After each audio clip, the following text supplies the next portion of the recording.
Hello, Bachu. How are you? We are just going to do now. It's going to be our second lesson of atoms, elements, and compounds, in which we are going to discuss about various isotopes and how you're going to calculate the relative atomic mass from the isotopic abundance. And also, we'll be discussing about chemical bonding, right? Like in IGCSE and O-level syllabus, it is asked about, the definition of isotopes. Let me just, even you could just deduce, right? If I have written chlorine, 35 and chlorine 37, right? And I have written the proton numbers as 17. So what do you think that's going to be different in these two, right? So take a moment and just try to predict that what could be the definition of isotopes, right?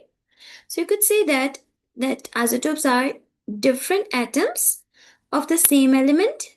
So the definition of isotopes is going to be different atoms of the same element, right? So we're going to say that different atoms of the same element. What is going to be same and what is different then? What is similar and what is different? So we can say that isotopes are different atoms of the same element, right? Having same number of protons but different number of neutrons, right? So we are going to say that having same number of protons, right? So having same number of protons, they're going to have same number of protons, but different number of neutrons, right? So, but different number of neutrons, right? That's going to be the definition of isotopes, right? So, how are you going to, know that what is the relative abundance, right? You might have seen we should know first of all its definition, that if you just see in the periodic table, you will find out that the relative atomic mass or mass number of chlorine is mentioned as 35.5, right? So why it is in fraction? Because the relative abundance of isotopes, like isotopic abundance, is going to be different, right? There's going to be 75% abundance of chlorine 35 and 25% abundance of chlorine 37, right? So as there are going to be different percentages, different abundance of isotopes, so therefore we are going to have a different, that the mass number is going to be 35.5. Okay? So the relative atomic mass or average mass of an element is, average isotopic abundance of the elements, right? Like what is the abundance of chlorine 37 and what is the abundance of chlorine 35? And how are you going to calculate the relative atomic mass from isotopic abundance? That we are just going to discuss right now. Okay? I hope you're getting it right. So like suppose if you have to I'll also be giving you other examples that how can you calculate the relative atomic mass using the isotopic abundance, right? So like we are going to multiply the mass, the percentage abundance of chlorine is going to be 75%, and that was of chlorine 35, right? One of the isotope, another isotope abundance of chlorine was 25%, right? And mass number of that isotope was 37, right? Divided by total abundance, that's going to be 75 plus 25, that's going to be 100, right? So we can say that the relative atomic mass of chlorine is found to be 35.5. Okay? So this is how we are just going to calculate the relative atomic mass from isotopic abundance, right? So let me just give you another example that to calculate the isotopic abundance, right? So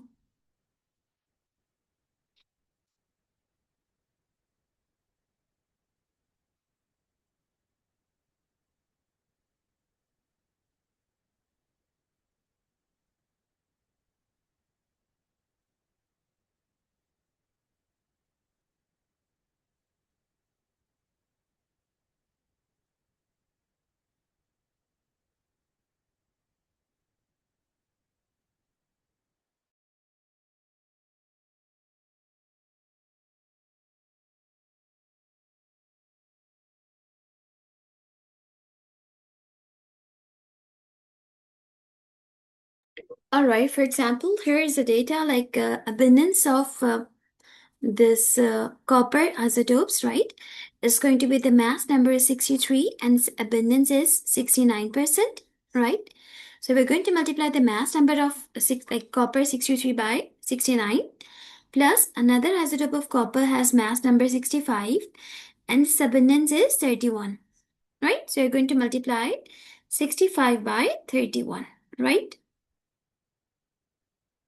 Now, divide by the total abundance. The total abundance is going to be 100. You are going to divide it by 100. You are going to find out the relative atomic mass as, like, let's see. Okay. Now, see, suppose if any of the percentage is not given of any of the isotopes, so you're just going to, add those percentages and you have to subtract from 100. Okay. So that's going to be the easiest question, 63 into 69. It could be asked in, MCQs as well as in structured questions, right? Plus 65 into 31 divided by 100. So we're going to get 63.62. Okay. Like in one decimal place is going to be 63.6. Okay. So this is how you're just going to calculate the relative abundance, like relative atomic mass from isotopic abundance, right? I hope this thing is clear. All right, now we're just going to move to chemical bonding, right? Another content of this chapter is going to be chemical bonding, right? So what's the chemical bond? It's going to be a force of attraction which is going to hold the particles together, right? So these particles could be atoms, ions, or molecules, right? The type of bonding which is there in our syllabus is going to be ionic bonding, right? Will also be, I will just give you the quick review that how you're going to do that. We also have covalent bonding, covalent structures. In our syllabus, we have giant covalent structures, right? And metallic bonding, right? We do not have dative bonding, right? Or coordinate covalent bonding that you have to do in O levels, right? So ionic bonding, covalent bonding, giant covalent structures or macromolecules, and we have to do metallic bonding, right? All right. So these four types of bonding is there in our syllabus, right? Let's discuss about ionic bond. How ionic bonds are formed. What is an ionic bond, right? So what comes in your mind when I'm just going to talk about ionic bond, right? It comes like it has derived from ions, right? And the ions are charged particles which are formed by, by losing or gaining electrons, right? So ionic bond is formed between metals and non-metals by transfer of electrons, right? So when the metals lose electrons and when non-metals gain electrons, ions are formed, positive and negative ions. So ionic bond, you can say, is a force of attraction or is going to be electrostatic force of attraction, right? Why electrostatic? Because there is going to be between positive and negative ions, right? So you can say that's like electrostatic force of attraction, right? Between oppositely charged ions, right? Between oppositely charged ions, right? Between oppositely charged ions, like between positive and negative ions, right? Between oppositely charged ions, right? All right. Now see, so this is going to be the definition of ionic bond, right? This electrostatic force, which is going to be formed between positive and negative ions, is going to be strong electrostatic force, right? So because of that, ionic compounds are going to have high melting and boiling points because more energy is required to overcome the forces, right? And like ionic compounds are going to have a giant ionic lattice because of regular repeated pattern of oppositely charged ions like positive, negative, positive, negative, negative, positive, negative, positive, positive, negative, positive, negative. So it's going to form a regular repeated patterns of oppositely charged ions that is known as ionic lattice. Okay. So ionic compounds have a lattice structure and they are going to have the lattice of ions. All right. I hope this thing is clear. Right. Now, how are you going to show ionic bond like using dot and cross diagram? And that is clear that the ionic bond is formed between a metal and non-metal. So if I'm just writing few, compounds, and suppose I'm asking you to predict that which is going to be an ionic compound and which one is going to be a covalent compound. So how are you going to deduce whether it's an ionic or it's going to be a covalent, right? So see, if you have both of the atoms in a compound which are non-metals, it will be a covalent compound, right? And if one of the element is a metal, another one is a non-metal, it's going to be an ionic compound, right? Like see in carbon dioxide, carbon and oxygen both are non-metal. So it's going to be a covalent compound, right? Like in sodium chloride, sodium is a metal and chlorine is a non-metal, so it's going to be an ionic compound, right? Water, hydrogen and oxygen, they both are non-metals, so it's going to have covalent compound, right? We are not going to talk about polar, non-polar characters that we are going to, characteristics that we are going to do in higher studies, like in advanced level, like in A levels, right?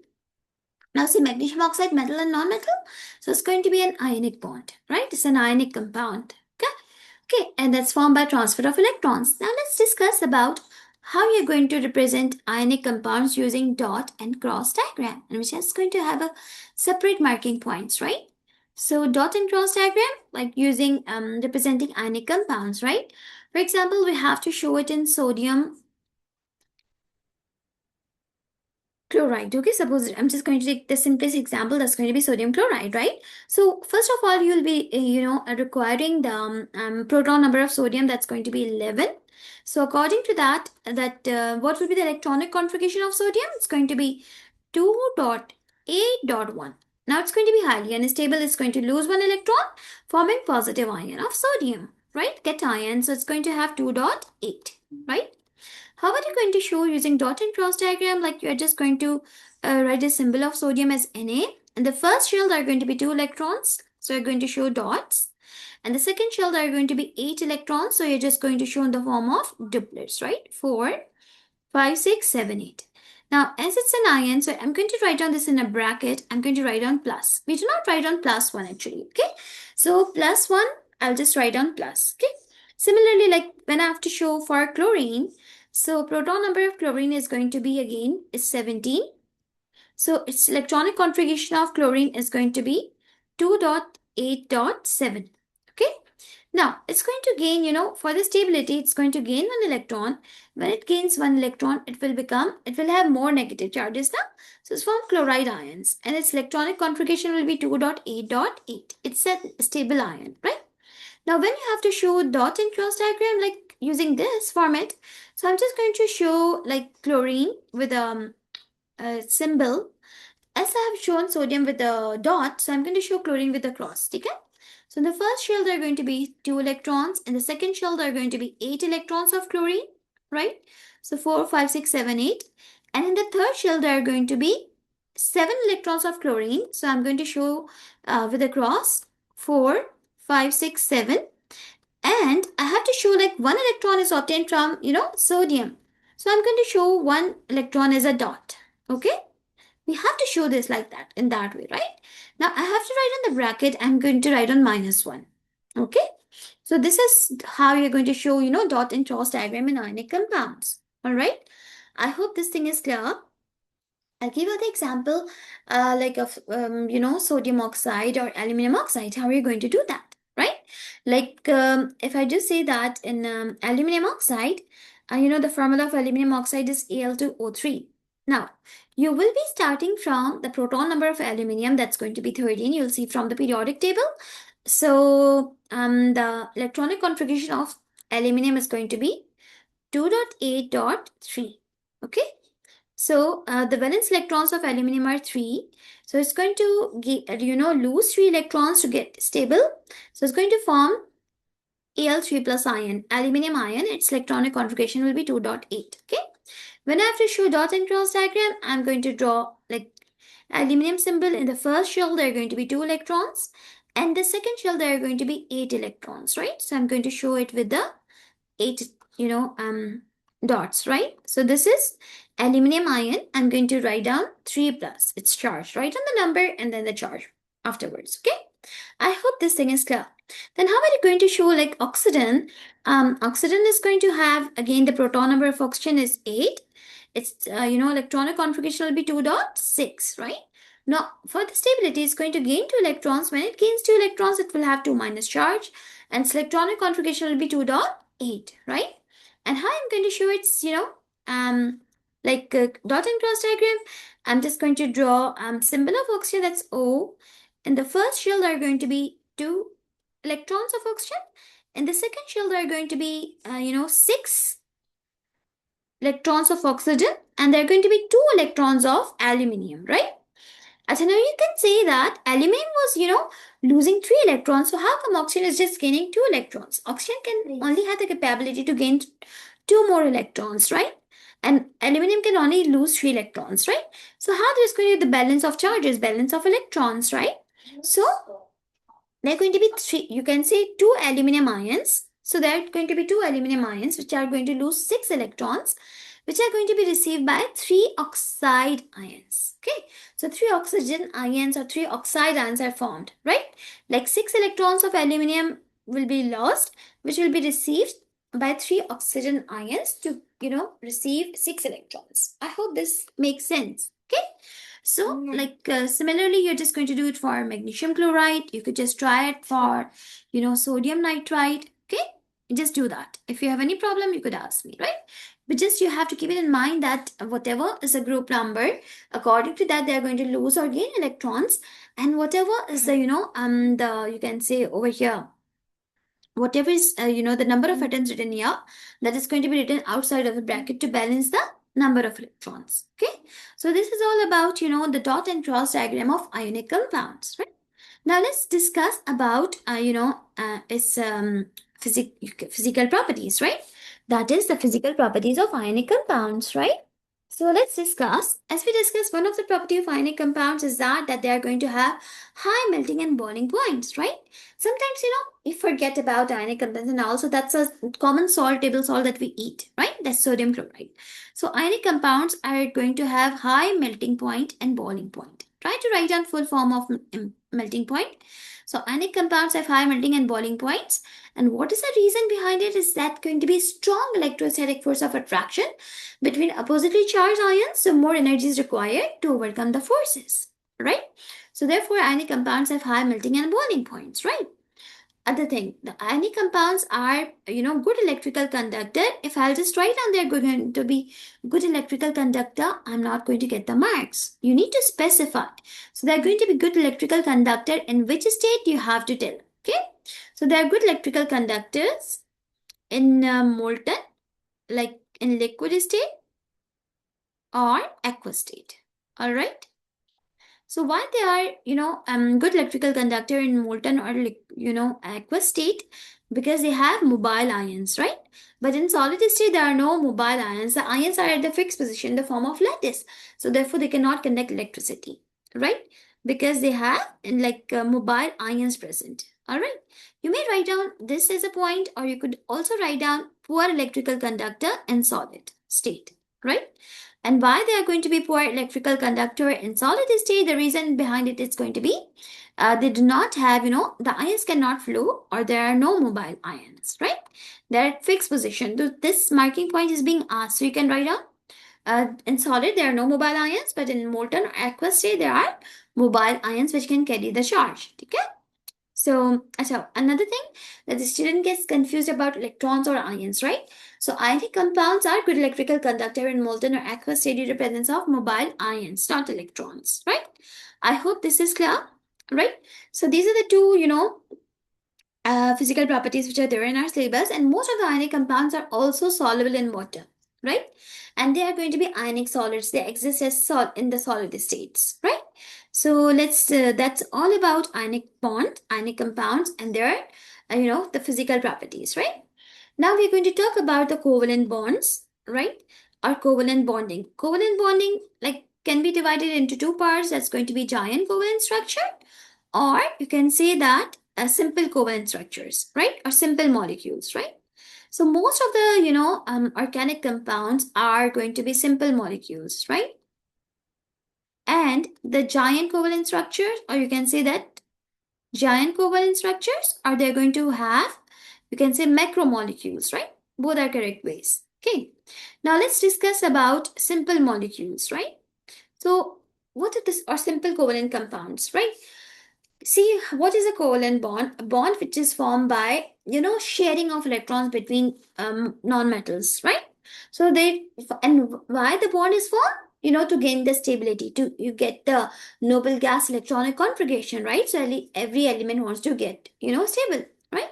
So simple covalent compounds or simple you can say compounds are formed by between these giant covalent structures are also between non-metals, right? The giant covalent structures which are there in our syllabus are going to be graphite, right? This is going to be a form of carbon, right? Allotrope of carbon, graphite, and diamonds are allotrope of carbon. And another, giant structure which is there in our syllabus is going to be sand, right? Or silicon peroxide. These three giant covalent structures. Other than that, whichever, covalent compounds are there, they're going to be considered as simple molecules like water, carbon dioxide, carbon monoxide, any, methane, any ammonia, any organic compound, they are simple molecules, right? So even you could just reduce your physical properties. Okay. So let's start from, what is a covalent bond? A bond which is formed by sharing of electrons between non-metals, right? So why the electrons are shared to gain stability, to attain noble gas electronic configuration, right? So you just have to, let's discuss how are you going to show dot and cross diagram in hydrogen, chlorine, oxygen, right? Water, ammonia, right? I'll just give you a few of the examples and you could just try rest of them, right? Hydrogen chloride gas, you have to do methanol, right? Um, Carbon dioxide, all right, and nitrogen. Okay. So also like an ethane, we'll also be doing this in organic chemistry and ethane, right?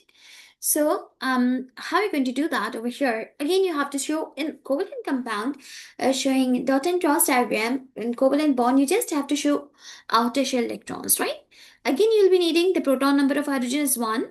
So you're going to show dot and cross diagram either by overlapping of orbitals, right?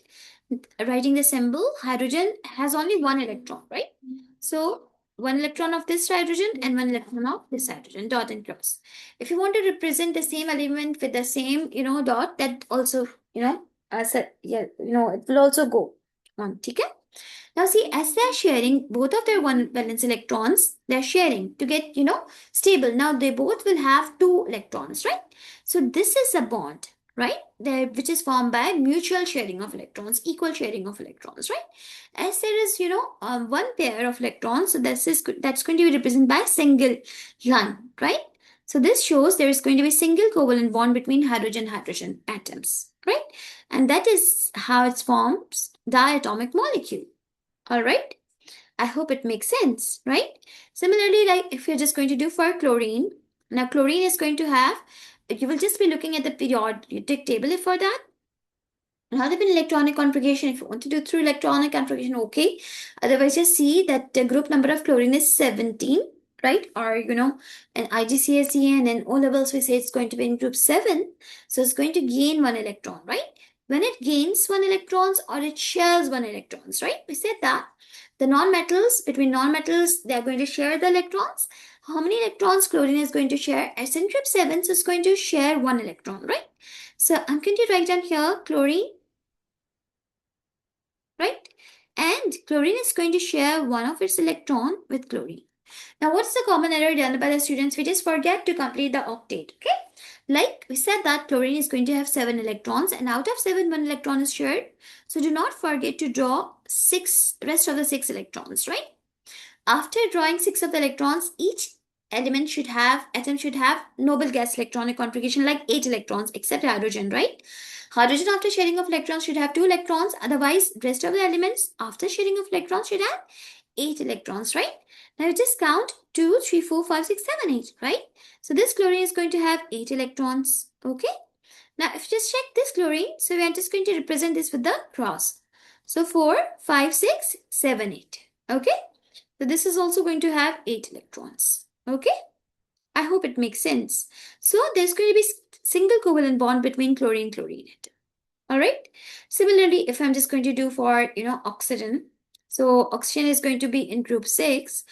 So there's another way as well. If you don't want to draw the circles, you could also do it in that way. Like chlorine dot cross, right? And you could just write down the electrons in this way. Whatever is easier for you, could write down that way. Okay.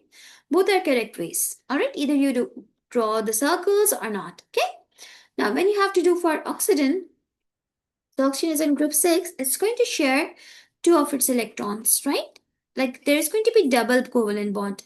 So either you show by dot cross, okay, oxygen. So out of 6, 2 electrons are shared, so there are going to be 4 electrons which are left. Okay. Now see, after sharing electrons, there should be 8 electrons. Okay. Similar is the case over here. Oxygen is in group 6, 6 is going to share 2 electrons. So out of 6, 4 electrons are left, so you will draw like that. Okay. So 4, 5, 6, 7, 8. Alright. So as there are going to be 4 electrons, like 2 pairs of electrons, so oxygen is going to have double bond between oxygen atoms. Right? So this is how you show oxygen molecule. Alright. I hope it's clear. Okay. Now, similarly, you are just going to do for nitrogen as a diatomic molecule. It's in group 5. So it's going to share 3 of its electrons. So I will just show it in that way. Nitrogen is sharing 3 of its electrons. Out of 5, 3 electrons are shared. 3 electrons are like 2 are left. So I'll show it like that. Another molecule of atom of nitrogen. Out of 5, 3 electrons are shared. So 2 electrons are left. Okay. Now see, there's going to be 6, 7, 8. Alright. So there's going to be triple covalent bond between nitrogen atoms. Alright. I hope it makes sense.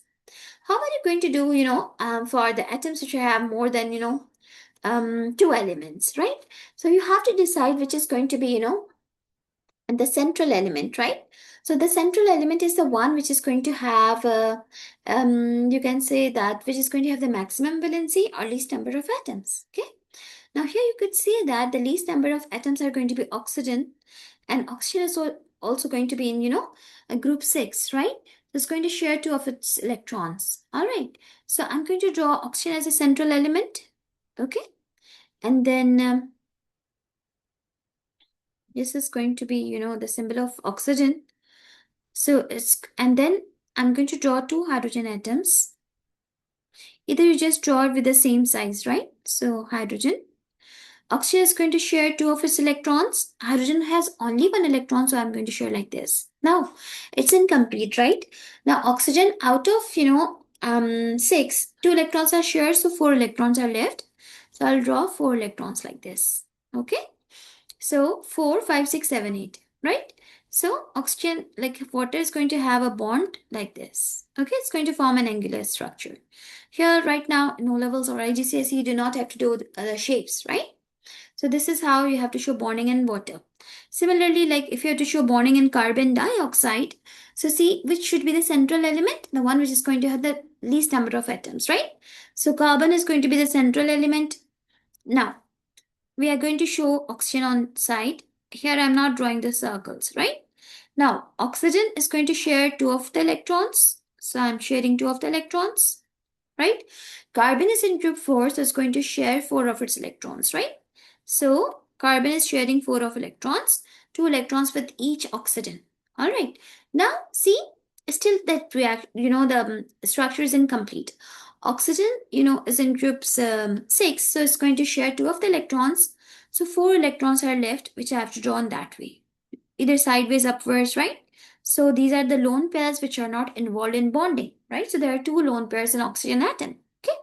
Now see, 4, 5, 6, 7, 8, I'm going to have 8 electrons this way. 4, 5, 6, 7, 8, I'm going to have 8 electrons for carbon. 4, 5, 6, 7, 8, 8 electrons on this way as well, right? So I could say that there is going to be double bond between carbon and oxygen. Here, double bond between carbon and oxygen. All right? I hope it makes sense, right? So this is how you're going to show dot and cross diagram in carbon dioxide. Okay. Similarly, like if you have to do like show dot and cross diagram in ammonia, so what should be the central element? Is going to be nitrogen, right? Nitrogen will be the central element if I just draw the circles, and there are going to be 3 hydrogen atoms. Okay.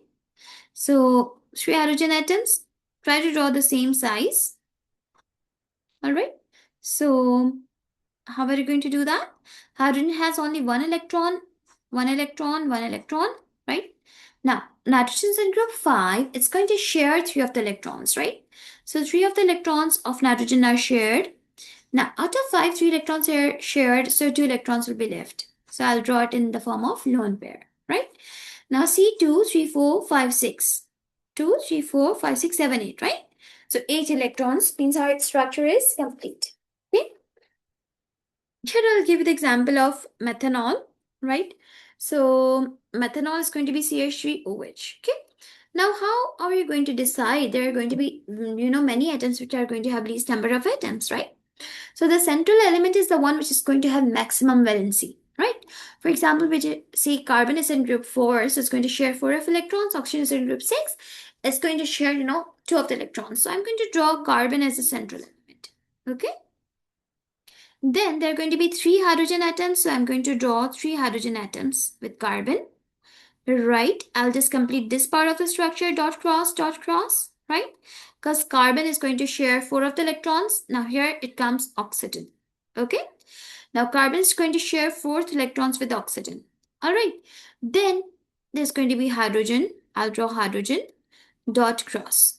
Oxygen is sharing 2 of the electrons, 1 electron with this carbon and 1 electron with this hydrogen. Again, if you just count 8 electrons over here. If you just count, hydrogen will have 2 electrons. What is not complete? Oxygen, right? Out of 6, 4 electrons are already drawn. So you're going to draw, 4 more in the form of lone pairs, right? So 4, 5, 6, 7, 8. So this is also complete. All right. So if you want to draw the displayed formula, there's going to be, we can write down like that. There are 3 covalent bonds, there's single covalent bond, then O, and then H, right? I hope you understood that how you're going to draw a dot and cross diagram in, covalent structures. You have to show the, sharing of electrons. You do not have to show the ions like ionic compounds, right? Let's quickly discuss about, that uh, the properties, physical properties of simple molecules, right? So they are going to have, they usually exist as, liquids, gases, or volatile solids, okay? And they are going to have low melting and boiling points, right? Simple molecules or simple covalent structures have low melting point and boiling point. All right. Why they are going to have low melting and boiling point? Because they are going to be weak intermolecular forces, right? Between molecules. What is meant by that? Like this is a chlorine molecule. This is another chlorine molecule, right? So the forces of attraction between molecules are very weak, right? And we say these forces of attraction as intermolecular forces, okay? So these are weak forces. We do not have to say specifically that van der Waals forces. So why like simple molecules or simple covalent structures have low melting and boiling points? Due to weak intermolecular forces, right? Weak intermolecular forces are force of attraction between molecules. So intermolecular forces,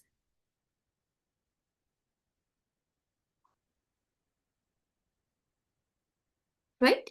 So we can say that so less energy is required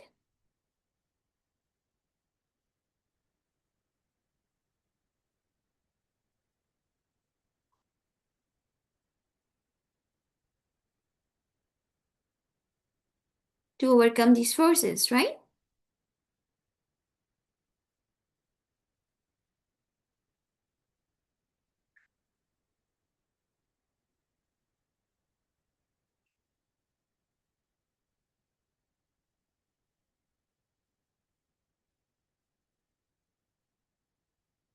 Right? I hope it makes sense, right? They're going to be have weak intermolecular forces, so less energy is required to overcome these forces. So therefore, we say that simple molecules will have low melting and boiling points, right? I hope it's clear. Then we're just going to talk about the conductivity. They are poor electrical conductor. Why they are poor electrical conductor? Do not conduct electricity because they do not have mobile ions or electrons, right? So simple molecules are poor electrical conductors,